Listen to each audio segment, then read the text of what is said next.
ክርስቲያናዊ ፍጹምነትን ለማግኘት የምትፈልግ ከሆነ ህሊናህን ለነፍስ ከማይጠቅም ወሬ መጠበቅ አለብህ።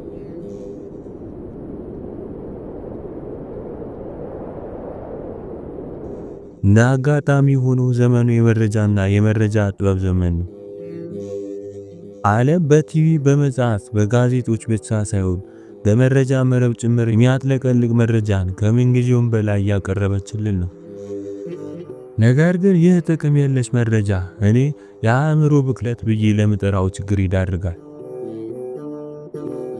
በዚህ ዘመን ለስራቸው ውጤታማነት ቢጠቅም ባይጠቅም መረጃን በመረጃነቱ ብቻ የሚፈልጉ የመረጃ ሱሰኞች አሉ።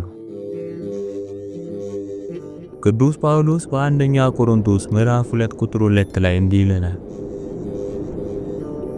በመካከላችሁ ሳለሁ ከኢየሱስ ክርስቶስ በቀር እርሱም እንደተሰቀለ ሌላ ነገር ላቆርጬ ነበር። ቅዱስ ጳውሎስን የሚያሳስበው ዕውቀት ኢየሱስና ሕይወትን የሚሰጠው መስዋዕትነቱ ነው።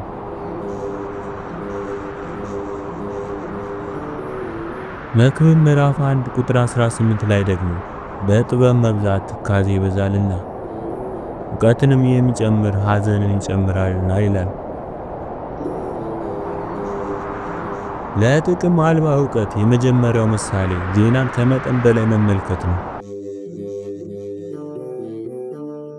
በዙሪያችን ባለው ዓለም ላይ ምን እየሆነ እንዳለ ማወቅ መልካም ነው።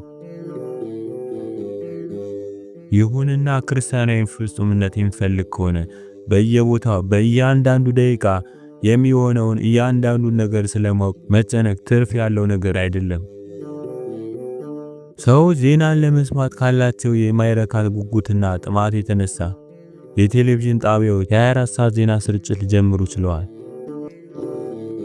የሬዲዮ ጣቢያዎችም ቀጥለውበታል። ይህን ምሳሌ ውሰዱ። የኦጄ ሲምፕሰን ተከታታይ የፍርድ ሂደት በዓለም ዙሪያ የነበሩ እጅግ ብዙ ሰዎች ከማንኛውም ክስተት በላይ ተመልክተውታል። የገና ጨዋታንስ ይሁን እረዳለሁ። ረጅም የፍርድ ሂደትን መከታተል ግን ምን ሊባል ይችላል? ከዚህ ምን ላገኝ እችላለሁ? ለነፍሴም ለስጋዬም ለህሊናዬም ምንም አላገኝም። በአብይ ጾም ወቅት የማድረገው ልንገራችሁ። በሬዲዮ ዜናን ከመስማት ጋዜጦችንና መጽሔቶችን ከማንበብ እከለከላለሁ። እንደምታውቁት ቲቪ በአብይ ጾም ወቅት እንዳንጠቀም ተስማምተናል። እመኑኝ፣ ምንም ነገር አያመልጠኝም፣ አይጎድልብኝም። ይልቁንስ ህሊናዬን ከመረጃ ብክለት ነፃ ይሆናል። ስለዚህ በትክክል እንደሚሰራ አምናለሁ።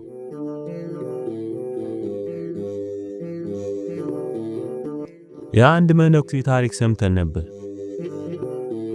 ይህ መነኩሴ ከሌሎች መነኮሳት ጋር ሲነጋገር ቆይቶ ወደ በዓቱ ከሄደ በኋላ እጅግ በተደጋጋሚ በዓቱን ሲዞር አንድ መነኩሴ ተመለከተውና ምን እያደረገ እንደሆነ ጠየቀው። እርሱም መለሰ፣ ስናወራቸው የነበርናቸውን ዓለማዊ ወሬዎች እያስወገድኩ ነው። ወደ በዓቴ ይዤ መግባት አልፈልግም።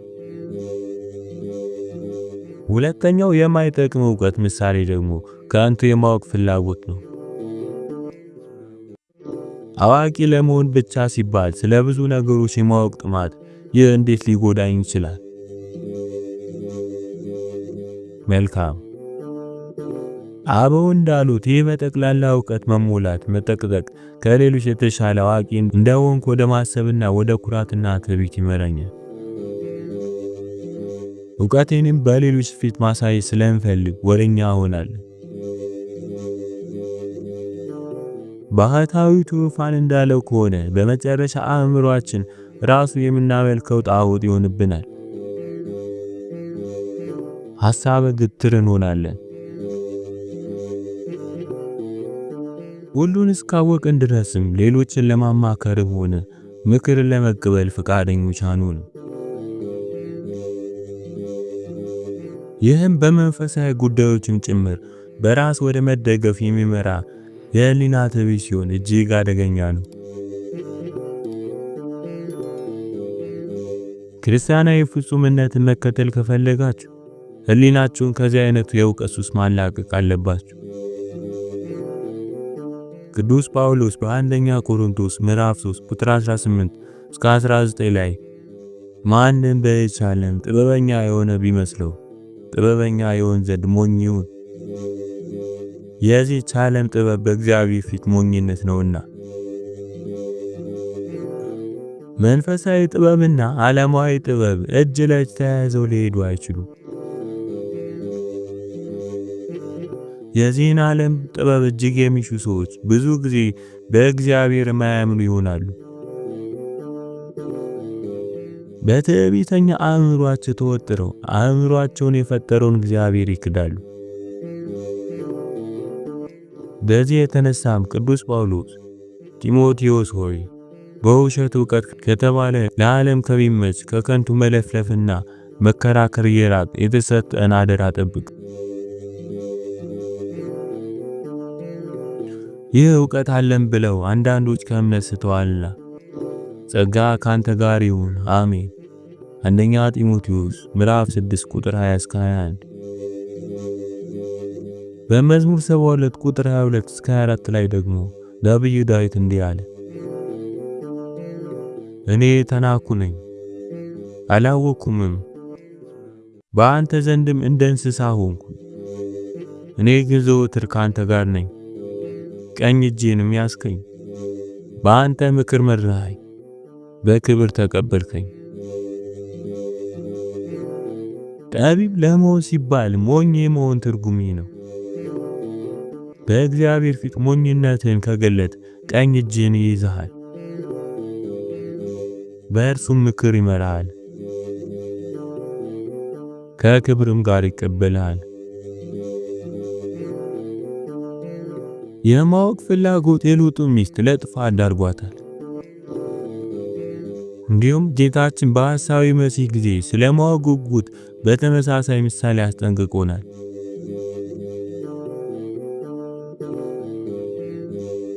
እንግዲህ በነብዩ በዳንኤል የተባለውን የጥፋትን ርኩሰት በተቀደሰችው ስፍራ ቆሞ ስታዩ አንባቢው ያስተውል። በዚያን ጊዜ በይሁዳ ያሉት ወደ ተራሮች ይሽሹ፣ በሰገነትም ያለ በቤት ያለውን ሊወስድ አይውረድ፣ በእርሻም ያለ ልብሱን ይወስድ ዘንድ ወደ ኋላው አይመለስ። ይህም ማለት ሐሳዊው መሲህ ከማግኘት ወይም ከማየት ወይም ከመስማት አሻፈረኝ ማለትና መሸሽ ማለት ነው።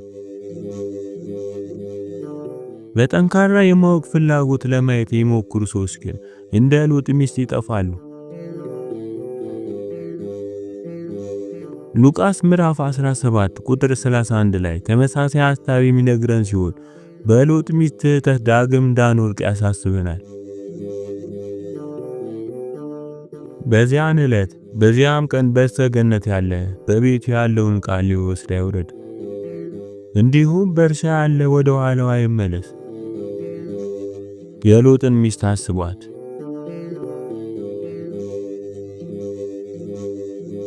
በእነዚህ ዕለታት ሰው ቲቪ ለማየት ወይም ሬዲዮ ለመስማት ወይም የቅስቀሳ ስብሰባዎችን ወይም ስለ እርሱ ማንኛውም ነገር ከማወቅ ራስን መግታት አለበት።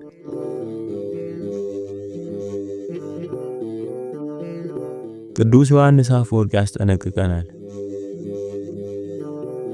ሂዱ ግን አትመኑበት አላለም። ነገር ግን አትሂዱ ከእርሱም ተለዩ አለን እንጂ። ምክንያቱም በዚያን ጊዜ ድንቅ ነገሮችና ታላላቅ ተአምራትን ይደረጋሉና። ይህንን ማስጠንቀቂያ ወደ ጎን ትተህ የራስን የማወቅ ፍላጎት ከተከተል ትጠፋለህ።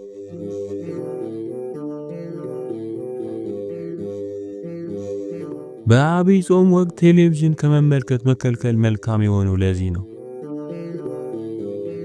ራሳችንን መግታት ከለመድን ደግሞ ሐሳዊው መሲህ ቢመጣም ከማየት መከልከልና ወደ እርሱ ይሰበስበን ዘንድ በደመና የመጣውን ጌታ በመጠባበቅ አይናችንን ወደ ሰማይ ማቅናት ይቻለናል።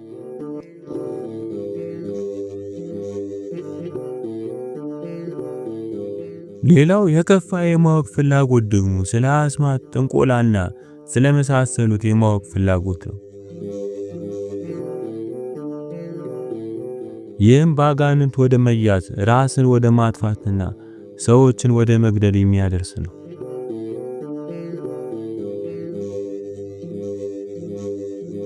እስካሁን ጥቅም ስለሌለው እውቀት ተነጋገርን። አሁን ደግሞ እስቲ ስለ ጎጂ እውቀት እናውራ። ይህም ስለ ሌሎች ሰዎች የማወቅ ፍላጎት ሲሆን መጽሐፍ ቅዱስ በነገር የሚገባ የሚለው ነው። አንደኛ ጴጥሮስ ምዕራፍ 4 ቁጥር 15 ላይ እንዲህ ይላል፣ ከእናንተ ማንም ነፍሰ ገዳይ ወይም ሌባ ወይም ክፉ አድራጊ እንደሚሆን ወይም በሌሎች ጉዳይ እንደሚገባ ሆኖ መከራን አይቀበል።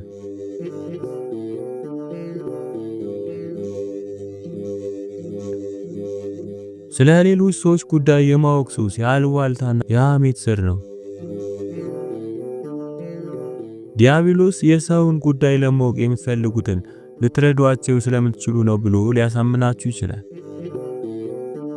ነገር ግን በምን አይነት በሽታ እንደታመመ ሳላቅ ለታመመ ሰው ልጸልይ ይችላሉ። አንድ ሰው ቤቱን በስንት እንደገዛው ሳላቅ ወደ አዲስ ቤቱ ሲዘዋወር ላግዘው ይችላል። አንድ ሰው ምን ያህል ደሞዝ እንደሚከፈለው ሳላቅ ስላገኘው አዲስ ስራ እንኳን ደስ ያለህ ልለው ይችላል።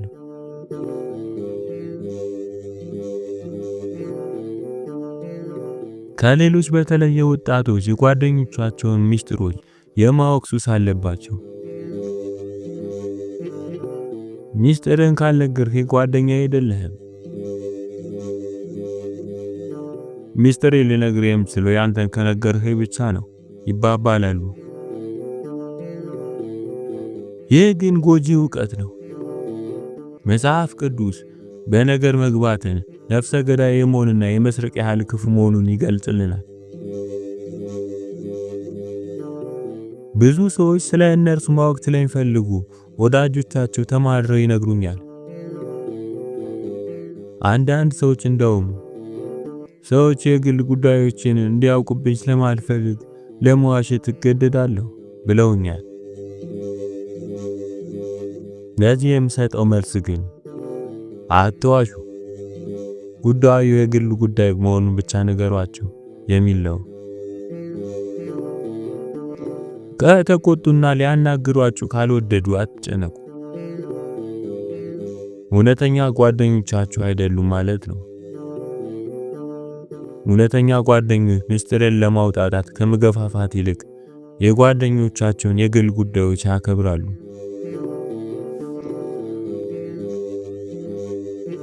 ሁላችንም መጽሐፍ ቅዱስ አንብበናል፣ ጥቅሶችንም እናስታውሳለን። ይህ ሆኖ ሳለ ግን በእርግጥ ጥቅሶቹ የያዟቸው መንፈሳዊ ጽንሰ ሐሳቦች በአእምሯችን ውስጥ ተክለናቸዋል። በዘዳግም ምዕራፍ 6 ቁጥር 6 እስከ 9 ላይ ተነግሮናል። እኔም ዛሬ አንተን የማዘውን ይህን ቃል በልብህ ያዝ፣ ለልጆችህም አስተምረው፣ በቤትም ስትቀመጥ በመንገድም ስትሄድ ስተኛም ስትነሳም ተጫወተው፣ በእጅ ምልክት አድርገህ ሰረው፣ በዓይኖችም መካከል እንደ ክታብ ይሆንልህ፣ በቤትህም መቃኖች በደጃፍም በሮች ላይ ጻፈው። ይህም ማለት በመጽሐፍ ቅዱስ ላይ ያነበብነውን ነገር በሚገባ ቀስመን የአስተሳሰባችን ሂደት አካል እስከሚሆን ድረስ በልባችንና በአእምሯችን ላይ ማተም አለብን ማለት ነው። እነዚህን ምሳሌዎች መጽሐፍ ቅዱስ በሉቃስ ምዕራፍ 6 ቁጥር 26 ላይ ሰዎች ሁሉ መልካም ሲናገሩላችሁ ወዮላችሁ፣ አባቶቻቸው ለሐሰተኞች ነቢያት እንዲሁ ያደርጉላቸው ነበርና። እንዲሁም በድጋሚ በሉቃስ ምዕራፍ 6 ቁጥር 22 እስከ 23 ላይ ሰዎች ስለ ሰው ልጅ ሲጠሏችሁ፣ ሲለዩአችሁም፣ ሲነቅፏችሁም ስማችሁን እንደ ክፉ ሲያወጡ ብፁዓን ናቸው፣ እነሆ ዋጋችሁ በሰማይ ታላቅ ነውና።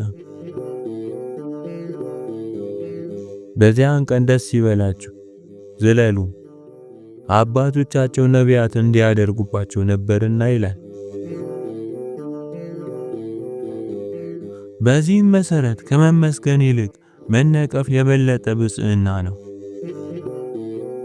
ሰዎች ሲያመሰግኑ ለእኔ መንፈሳዊነት አደገኛ እንደሆነና ሰዎች ሲነቅፉኝ በሐሰት ክፉ ሲናገሩብኝ ማመስገንን በአእምሮዬ ውስጥ ተክየዋለሁ። የማይቻል ነገር ነው ልትሉ ትችላላችሁ፣ ግን መሆን ያለበት ነው። አቡነ ዮሐንስ የተባሉ አባት በየሳምንቱ ሐሙስ በአቅራቢያቸው ወዳለ ወደ አንድ መንደር ለማስተማር ሄዱ ነበር። በግብፅ እንደተለመደው ወደዚያች መንደር ለመሄድ ሲሳፈሩ ከአንድ ሌላ ሰው ጋር መዳበል ነበረባቸው። በዚህ ጊዜ አንድ አክራሪ ሙስሊም ሁል ጊዜ በተመሳሳይ ሰዓት አብሯቸው ይሳፈር ነበር። ሊሳፈሩ ሲገቡ ታዲያ ፊቱን ዞር ያደርግና ይተፋ ነበር። ይህን አስነዋሪ ድርጊት ለዓመታት ይፈጽም ነበር።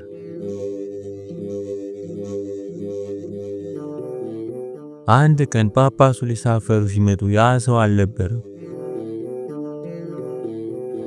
አቡነ ዮሐንስ ከልባቸው አዝነው እግዚአብሔርን መጠየቅ ጀመሩ። ጌታዬ፣ ይህንን በረከት ለምን አስቀረህብኝ?